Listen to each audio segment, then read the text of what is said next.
The words came out of my son's mouth like he'd rehearsed them in the car. 71. And you want to marry a woman you met at a hardware store? Dad, do you hear yourself? Nathan didn't raise his voice.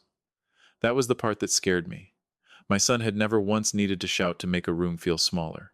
He set his fork down against his plate with a small, deliberate click, the kind of sound a man makes when he wants you to notice how calm he's being. His wife, Brooke, kept her eyes on her salad like it required her full concentration.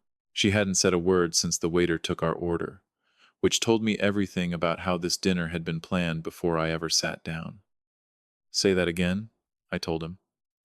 Not because I hadn't heard him, because some part of me needed to watch him say it twice. He did, slower, like he wanted to make sure I understood every word wasn't an accident. If you actually go through with this, Dad, you can't expect us to just smile through it. People will ask questions. Mom's barely been gone 4 years. My name is Frank Delgado. I spent 31 years installing and servicing HVAC systems across the Phoenix Valley before my knees gave out and told me it was time to retire. Until that dinner, in a steakhouse off Camelback Road with the air conditioning running too cold, I believed I knew exactly who my son was. Nathan was 19 when his mother died. Carol went fast, a stroke on a Tuesday morning while she was watering the hanging ferns on our back patio. I found her there 20 minutes later. Nathan came home from his first semester at ASU 3 days after the funeral and never really moved out again, not all the way. He finished school from our kitchen table. I didn't push. Grief doesn't run on anybody's schedule but its own. I spent the better part of 11 years after that learning how to be both parents at once. I learned which brand of shampoo didn't make him break out. I learned to sit through parent-teacher conferences alone without flinching at the empty chair beside me. I drove him to Tucson and back twice a month his sophomore year because he said the drive helped him think, and I never once told him I had somewhere else to be, even when I didn't. I postponed retiring twice so I could keep the health insurance strong while he found his footing. I postponed a lot of things. I never called it a sacrifice at the time. It just felt like being a father. Then, a year and a half ago, I met Louisa. It happened on a Saturday morning at a hardware store on Bell Road, of all places, both of us reaching for the last box of the same specific washer gasket. She got there half a second before I did and looked at me like she'd won a small, private war. "I've been looking for this exact one for 2 weeks," she said. "You'll have to fight me for it." I told her I'd rather lose gracefully than get thrown out of a Ace Hardware at 71. She laughed. The kind of laugh that comes out before a person has time to decide whether it's polite. Louisa was 66, a retired dental hygienist, widowed 9 years. She still drove her late husband's old pickup because, in her words, it started every single morning without complaint, unlike most men she'd known. We started with coffee in the parking lot because neither of us wanted to be the one to end the conversation first. Then it was Wednesday breakfasts. Then long walks around Encanto Park where she pointed out every dog and gave it a name whether the owner offered one or not. Being with her didn't feel like I was betraying anything. It felt like exhaling after holding my breath for longer than I'd realized. 2 months ago, I proposed to her in the produce aisle of a grocery store, because I've apparently never had a romantic bone in my body. She was squeezing avocados, unimpressed with every single one, and I just said it. "Marry me. I promise I'm better with tools than with words." She turned around slowly, holding an avocado like evidence in a trial. "That might be the worst proposal in the history of the state of Arizona. Is that a no?" She set the avocado down. "It's a yes. But you're buying dinner tonight because that was genuinely terrible." For the first time since Carol died, I woke up looking forward to a version of my life that hadn't already happened. That lasted exactly until the steakhouse. "Louisa's never asked me for a dime," I told Nathan. "She's got her own pension, her own condo. Better sense with money than your mother and I ever had combined." "That's not the point, Dad." "Then what is?" He glanced sideways, like he was checking whether the next table could hear us. "The point is, men your age get taken advantage of. It happens more than you think. Men my age. You know what I mean?" "No," I said. "I really don't think I do." Brooke finally looked up. "Frank, we're just worried about you. That's all this is." I almost believed her. I might have, if Nathan hadn't kept going. "Mom built this life with you, this house, everything you've got. How do you think it looks, bringing some woman in to replace her? Your mother's been gone 4 years, Nathan. So that makes her replaceable? It means I'm still here." I don't know how much longer I get to say that, and I'm tired of saying it to an empty house. Nobody spoke for a moment. A busboy cleared a neighboring table, felt the temperature of ours, and moved along without a word. If you marry her, Nathan said, we're not coming to the wedding. That's your right to decide. And you won't be seeing Jack. That one landed different than the rest. Jack was 6, my only grandson. Every Sunday for 2 years, he and I had built something out of my old scrap wood in the garage, birdhouses, go-karts that never quite went, a dollhouse for a cousin he adored. Losing the wedding was one thing. Losing Sunday mornings with that boy felt like losing a limb. You'd keep my grandson from me over this? I'm asking you to choose your family, Dad. Louisa would be my family too. His jaw tightened, and for just a second, he looked exactly like his mother did when she'd made up her mind about something and there was no undoing it. Then, I guess you've already chosen. I paid for my half of the check and left before dessert came. The desert heat hit me the second I stepped outside, dry and heavy, and I sat in my truck in the parking lot with both hands on the wheel for a long while. My first instinct was to call him and apologize. That had been my instinct with Nathan for over 20 years. Find the fastest road back to peace, even when peace cost me something I didn't want to give up. I picked up my phone. There was already a text waiting. Marry her and lose your family. Your choice. I started typing. I'm sorry. Let's talk this through tomorrow. Then I just sat there looking at it. A memory came up out of nowhere. Nathan at 8, screaming in our kitchen because I wouldn't let him skip his Little League game to go to a friend's birthday party. Carol had waited until he stomped off to his room before, saying quietly, "You're allowed to let him be upset with you, Frank. That's not the same thing as failing him." I'd laughed it off back then. Sitting in that parking lot 30 years later, I finally understood exactly what she meant. I deleted the apology. I set the phone face down on the passenger seat and drove home without answering my son. For the first time and longer than I could remember, I let him stay angry at me overnight. I expected to feel resolved by morning. Instead, I felt something closer to guilt, though I couldn't tell you what exactly I had to be guilty of. That's the strange thing about guilt when you've practiced it long enough. It doesn't knock anymore. It just lets itself in through a door you forgot you left unlocked and sits down at your table like it belongs there. Sunday mornings had become the best part of my week. Louisa and I met at 7:30 at a little diner near her place, the kind with a bell over the door and a waitress named Peggy who'd stopped bringing menus because she already knew what we wanted. That morning, I nearly called to cancel. I drove over anyway. She took one look at my face and knew. "You didn't sleep," she said. "Not much of it." I told her everything over eggs going cold on the plate between us. She listened without cutting in once, which was rarer than people think. When I finished, she asked quietly, "So, if you decide this isn't worth the fight, Louisa?" "Let me finish, Frank." She reached across the table. "I care about you because you're a decent man who's spent 30 years putting everyone else first. I don't want to be the reason that finally breaks you. If choosing Nathan is what lets you sleep at night, then choose him. I mean that.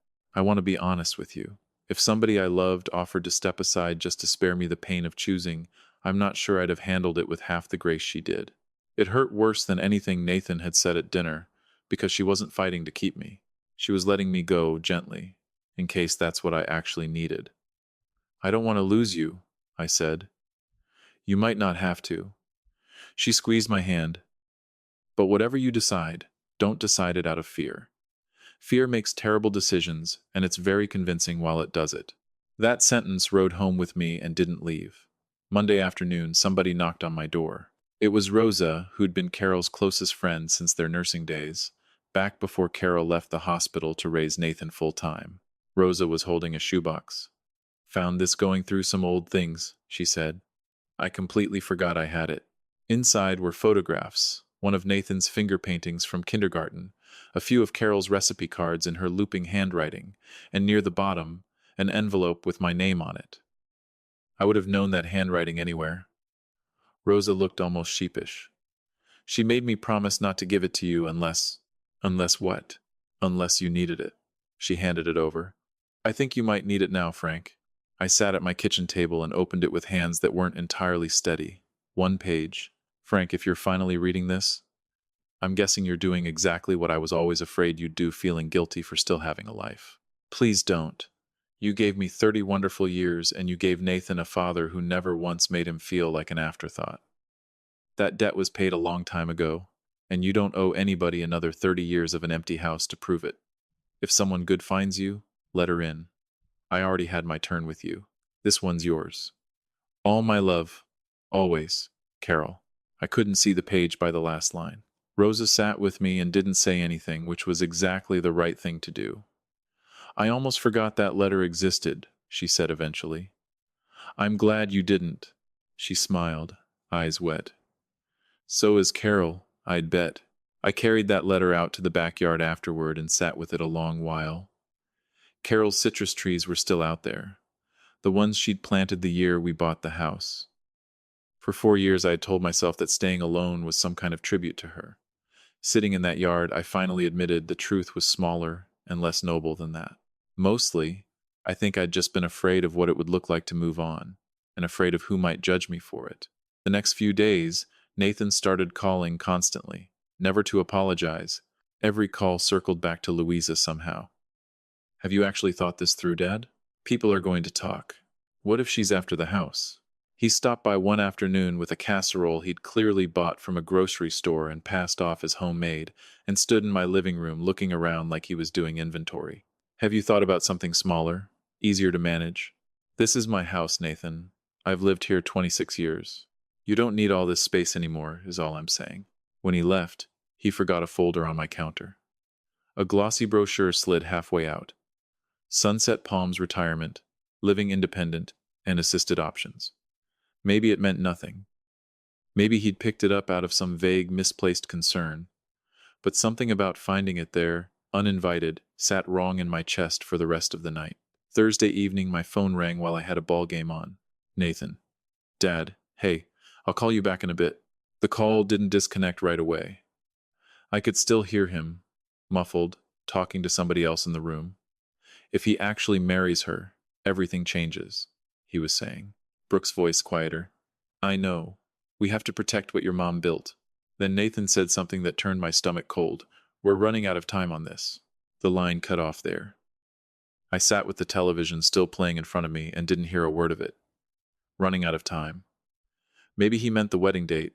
Maybe he meant something about my health he hadn't told me. But for the first time, I wondered if my son wasn't only afraid of losing his father. Maybe he was afraid of losing something else, and using me as the reason to fight for it. Friday morning, I asked myself one question. If Carol were sitting across the table from me, what would she tell me to do? She'd tell me to stop guessing and go find out the truth for myself. So instead of driving home after my cardiologist appointment, I parked outside the office of a lawyer named Elena Vasquez, who'd handled Carol's estate and had known our family for 15 years. Frank Delgado, she said, smiling as I walked in. Either you're finally updating your will or something's happened. 20 minutes later, she knew everything. Nathan, Louisa, the ultimatum, the overheard call, the brochure. She leaned back in her chair. What do you actually want out of this, Frank? Everybody protected. Nobody left out in the cold. That's different from wanting to win. I don't want to win anything. I just want this to be fair. Good, she said. That's the right place to start. Her plan was straightforward. Louisa would sign a prenuptial agreement. If I died first, she could stay in the house as long as she needed to, but she couldn't sell it or leave it to anyone else. When she eventually moved out or passed, the house and what remained of my accounts would go into a trust for Nathan and Jack. Nobody erased. Nobody left with nothing. That seems fair, I said. It is. Elena's expression shifted, more careful now. Frank, has Nathan ever asked you about power of attorney?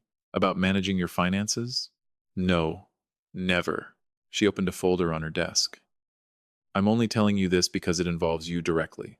She slid a printed email across to me, dated 3 weeks earlier, subject line, questions about my father's care planning. Nathan had written asking whether her office handled situations involving aging parents who might need help making financial decisions soon, and whether families typically pursued competency evaluations before or after seeking financial authority over an account. He described me as healthy, sharp, still working part-time at the hardware store I used to shop at. Then he'd added one line. I'm worried he could be taken advantage of if the wrong person enters his life. He'd sent that email before I'd even told him Louisa existed. I wasn't angry, sitting there. Mostly I was just tired in a way that went deeper than sleep could fix. On the drive home, I stopped at a gas station and stood by my truck for 10 minutes without pumping any gas, just thinking about the fact that maybe I'd spent 30 years confusing being needed with being loved. When Nathan was small, he needed me because he had no other choice. Somewhere in the years since, I think we'd both forgotten that children are supposed to eventually stop needing their parents in quite that way. That evening, I drove to Louisa's. She answered the door in an old university sweatshirt, holding a wooden spoon, something simmering behind her that smelled like garlic and green chill. "I need to tell you something," I said. I told her everything. She listened, didn't flinch once, and afterward asked, "How are you actually holding up, Frank?" I laughed, surprised by the question. That's the first time anybody's asked me that in about 2 weeks. Later, sitting on her back steps, I said, "What if this is my fault? What if I spent so many years putting Nathan first that he genuinely believes my life is still his to manage?" She thought about that for a while. "Parents spend years teaching their kids they're safe," she finally said. "Nobody teaches the parents how to survive their grown kids being disappointed in them." She put her hand over mine. "You're not choosing between your son and me, Frank. You're choosing whether fear gets to keep making your decisions for you." Monday, Elena called. Documents were ready. I signed all of it, the trust, the will, the prenup, which Louisa had already reviewed and hadn't changed a single word of. Elena handed me one last envelope. Invitations, back from the printer. Louisa and I addressed and mailed them ourselves that same afternoon. A week later, one came back in my mailbox. My own name across the front in thick black marker. Return to sender. I didn't need to open it to know what was inside. Standing in my driveway as the evening light went orange behind the mountains, I finally understood that Nathan wasn't trying to stop a wedding. He was trying to make sure I never had a life beyond the one he'd already decided I should live. And for the first time, I wasn't sure I was willing to give him that anymore. The morning of the wedding, I woke at 4:47. I remember the number because I lay there staring at the ceiling for 10 minutes before admitting sleep wasn't coming back. The ceremony was set for a small banquet room attached to a golf course out past Scottsdale, chairs in rows, string lights, dinner in the same room after. Louisa wanted something where people could actually hear one another talk. At our age, that felt like a reasonable thing to ask for. She called at 7. "Are you awake? Or have you been up since the Reagan administration?" I laughed despite myself. "Little of both." "You all right, Frank?" I looked out at my own backyard, at Carol's citrus trees. "No, but I'm still coming." That was all she needed to hear. By 11, the room was filling faster than I'd guessed it would. I'd figured on maybe 30 people. There were closer to 70 men I'd worked HVAC calls with for 3 decades, most of them in sport coats that hadn't fit quite right in a few years. Rosa arrived, carrying a bakery box, and took over the guest book without anyone asking her to. Louisa's old co-workers from the dental office argued cheerfully near the drinks table about whether the shrimp cocktail needed more ice. The room felt warmer than I expected, in every sense. For most of my adult life, I'd believed family meant one narrow branch on a tree. That morning, I realized I'd been growing roots in other directions the whole time without ever noticing it. Still, every time the door opened, I looked up. At 12:10, Elena found me in a side hallway and straightened my tie for me. "Any word from Nathan?" No. She didn't offer false comfort, and I was grateful for that more than she probably knew. At 12:20, the door opened again, and Nathan walked in, Brooke beside him. He wore a gray suit and carried a manila folder pressed against his side like he needed something to hold on to. For one foolish second, hope rose up in me so fast it actually hurt. Then I saw his face. He hadn't come to celebrate. Louisa, near the front with Rosa, noticed him at the same moment I did. Our eyes met across the room. She didn't come toward me. She trusted me to handle my own son. Nathan crossed the room quickly. "Dad, we need to talk. Before this starts." Brooke glanced around at the gathering crowd. "Maybe somewhere private." First sensible thing either of them had said in 3 weeks. I led them into a small side room off the hallway. Elena followed. Louisa started to hang back, but Nathan looked at her. She should hear this too. Louisa came in and shut the door behind her. Nathan set the folder on a small table. "I had a lawyer look at your situation." "What situation?" "Your marriage. This whole thing. My marriage isn't a legal emergency, Nathan. It could become one." He slid a document across the table, not a prenup, something else entirely. It asked for the wedding to be delayed 90 days, a full competency evaluation, and temporary authority over my accounts, my property, and my beneficiaries in the meantime. I read the first page twice. Then I looked at him. "Did you write this?" Our attorney did. "On what grounds?" Brooke answered before he could. "That you're making a major decision under emotional pressure, Frank." Louisa went very still beside me. Something settled in my chest instead of breaking. "Emotional pressure," I repeated slowly. "From who?" Nathan glanced at Louisa.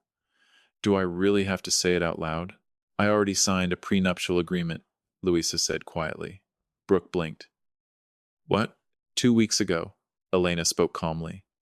"The agreement confirms Louisa has no claim to Frank's retirement accounts, his investments, or anything inherited." Nathan stared at me. "You did all of this without telling me. You're my son, Nathan, not my financial supervisor." His face flushed. Brooke scanned the page in her hand, and something crossed her expression, gone almost before I caught it. Disappointment. Nathan saw it too. "What about the house?" he said, quieter now. "If I go first," I said, "Louisa can live there. She can't sell it, can't leave it to anyone else. When she eventually moves out or passes, it goes into trust. For you, for Jack." Something shifted in Brooke's face. Nathan turned on her before I could say anything else. "You told me she could take everything." I said she might. "No," Louisa said softly. "You said whatever would scare him the most." Brooke's jaw tightened. "This isn't about me. It became about you," Nathan said, his voice rising for the first time all day. "The second you started talking about my father's property before you'd even met the woman. I want you to sit with that for a moment, because I certainly did. My own wedding minutes from starting, and I was watching my son realize, out loud in front of strangers, that the fear he'd been carrying for weeks had been handed to him by somebody else. I looked at Nathan. "I loved you through every scraped knee, every slammed door, every year you didn't know yet who you wanted to be. I never once made you feel like a burden." His eyes filled. "I did not raise you," I said, "so you could decide when my life was finished. Dad, you threatened to keep Jack from me if I... You threatened to keep him from me first, Nathan. I'm scared of losing you too.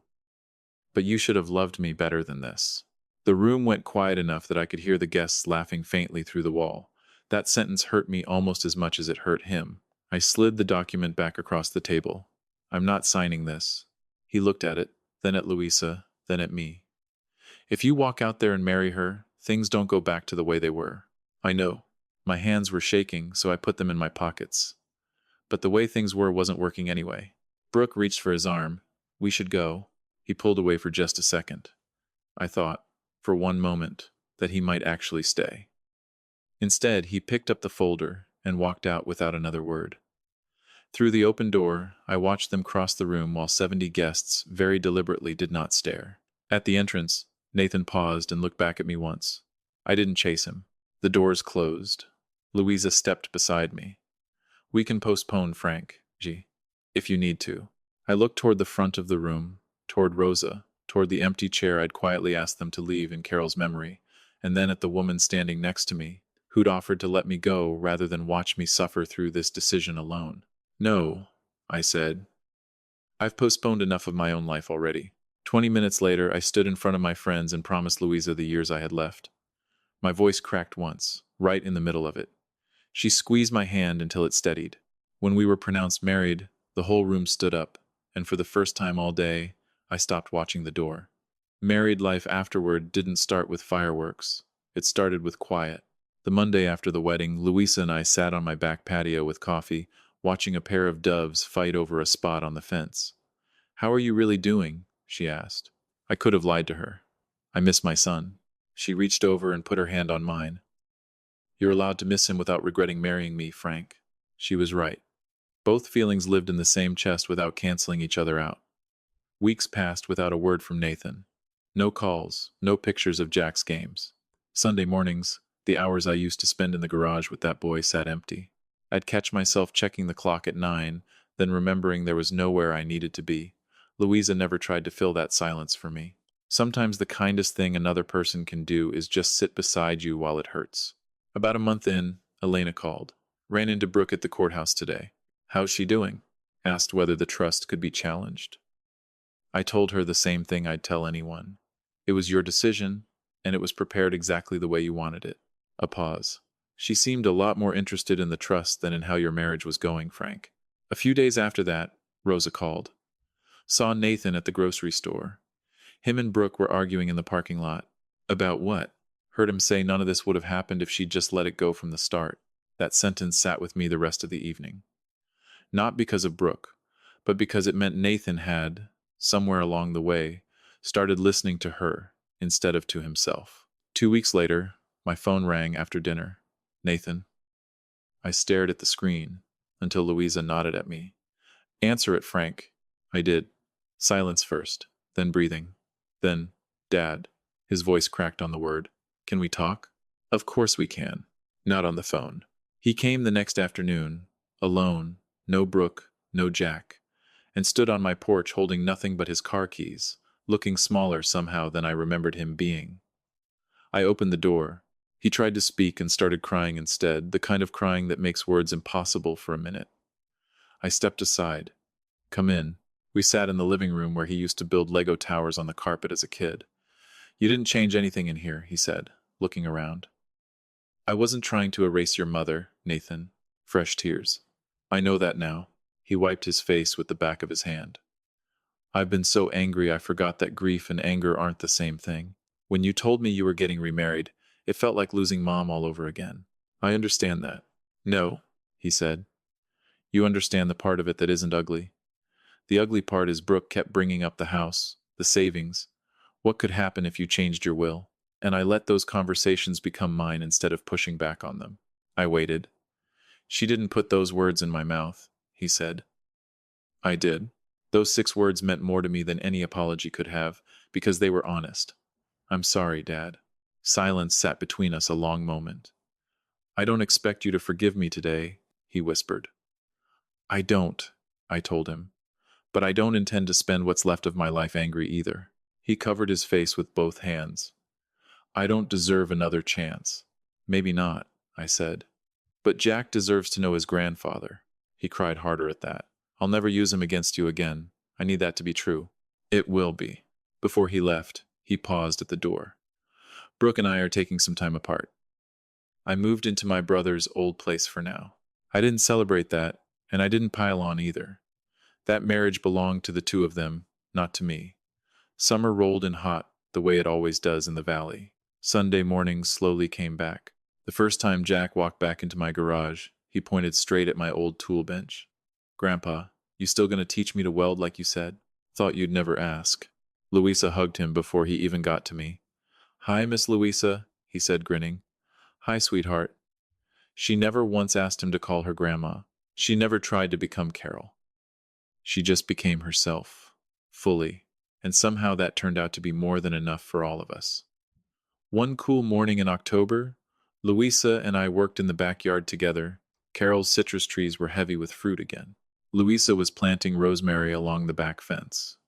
You think Carol would have liked it? She asked.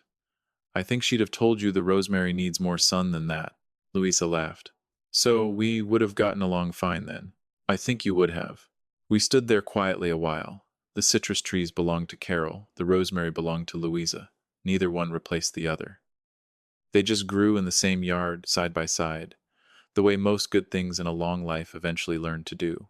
That afternoon I drove out to the cemetery alone, brushed a little dust off Carol's headstone, and sat in the grass longer than I meant to. I kept my promise, I told her quietly. I took care of Nathan. A breeze came through and moved the palm fronds overhead. And finally, I said, I took care of myself too. On the drive home, I understood something it had taken me 30 years to learn. Getting older doesn't mean your life is finished. It just means you're finally old enough to tell the difference between love and guilt. Here's what this whole thing taught me, if you want the honest version of it. The mistake most of us make isn't loving our kids too much. It's letting that love slowly turn into permission. Permission for them to keep making our decisions for us long after they were ever supposed to need to.